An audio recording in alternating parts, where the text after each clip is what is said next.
आज विदिशा के मुखर्जी पार्क में जनसंघ के संस्थापक और महान विचारक डॉक्टर श्यामा प्रसाद मुखर्जी की जयंती श्रद्धा और सम्मान के साथ मनाई गई। मुखर्जी पार्क में आयोजित इस कार्यक्रम में भारतीय जनता पार्टी के वरिष्ठ नेता और विदिशा विधायक मुकेश टंडन, पार्टी कार्यकर्ता, पदाधिकारी और आम नागरिक मौजूद रहे। सभी ने डॉक्टर श्यामा प्रसाद मुखर्जी के चित्र पर माल्यार्पण कर उन्हें श्रद्धांजलि दी और उनके राष्ट्रवाद व एकात्मता के सिद्धांतों को याद किया। जहाँ हुए बलिदान मुखर्जी, जहाँ हुए बलिदान मुखर्जी, डॉक्टर श्यामा प्रसाद मुखर्जी श्रद्धा सुमन अर्पित कर रहे हैं, जिसने आज़ाद भारत में देशवासियों को और देश को स्वतंत्र कराने की लड़ाई लड़ी। एक समय था कि अंग्रेज़ों का राज्य हमारे ऊपर रहा, मुग़लों का साम्राज्य लंबे समय तक रहा, मगर आज़ादी मिलने के बाद भी हमारे देश में स्वतंत्रता नहीं थी और पूर्ण आज़ादी नहीं थी। जम्मू कश्मीर को लेकर आज़ादी के बाद जो फैसला हुआ, वहाँ का निशान अलग होगा, वहाँ का प्रधान अलग होगा, वहाँ का संविधान अलग होगा। ये जो फैसला सरकार ने किया, एक ऐसा फैसला था कि जिसमें हमें पूर्ण स्वतंत्रता हमारे देशवासियों को कभी महसूस नहीं हो पाती।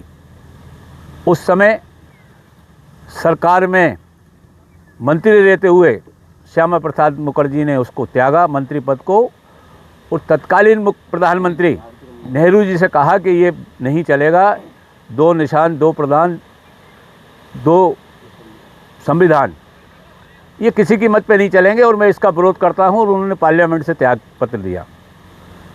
और हमारे संघ के जो उस समय संघ चालक जी थे, उनके पास गए, गुरु जी के पास, और उन्होंने कहा कि एक ऐसा राजनीतिक दल जो इस देश को पूर्ण स्वदेशी देश, एक भारत की जो पहचान थी वैसा देश बनाने में महत्वपूर्ण भूमिका निभाए, ऐसा राजनीतिक दल की गठन करने की आवश्यकता है। और उस समय गुरुजी ने स्वीकृति दी और जनसंघ की स्थापना 1952 में हुई, 51 में। और उसके बाद लगातार हमारे दीनदयाल जी और श्यामा प्रसाद जी मुखर्जी ने पूरे देश का भ्रमण करके, जन जागरण करके, और जम्मू कश्मीर को भारत का अभिन्न अंग जो है, जो पीओको है वो भी हमारा देश का अभिन्न अंग है, उसके लिए उन्होंने एक आंदोलनात्मक जो है रास्ता उन्होंने अपनाया।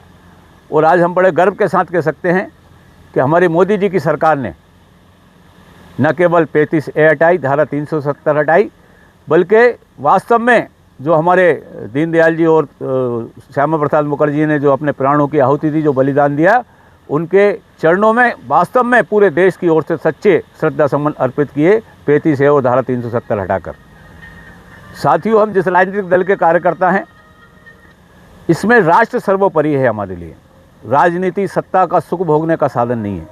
उन्हें हमारे पूर्वजों ने इस उद्देश्य को लेकर राजनीतिक दल का गठन किया था।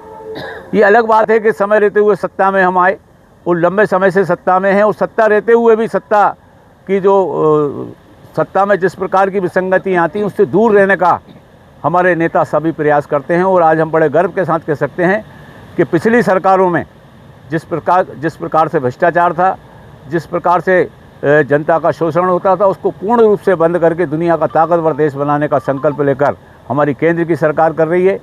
देशवासी मजबूत हों, इसको लेकर 18 राज्यों की सरकारें हमारी काम कर रही हैं।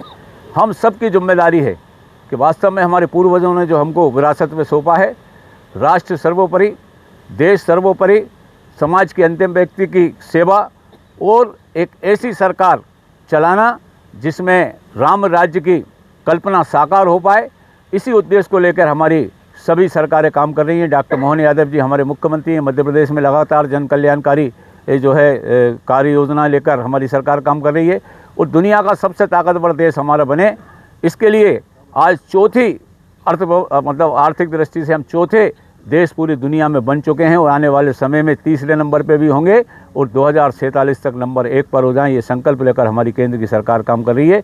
आइए हम सब मिलकर ये संकल्प लें कि राष्ट्र को सर्वोपरि मानते हुए समाज के अंतिम व्यक्ति को प्रथम पंक्ति में लाकर हमारे जो 5 सूत्र हैं, उन सूत्रों पे काम करके हमारे इस राजनीतिक दल को राजनीतिक कार्यकर्ता होने के साथ साथ एक सामाजिक कार्यकर्ता के रूप में भी हमारा राजनीतिक दल काम करता है।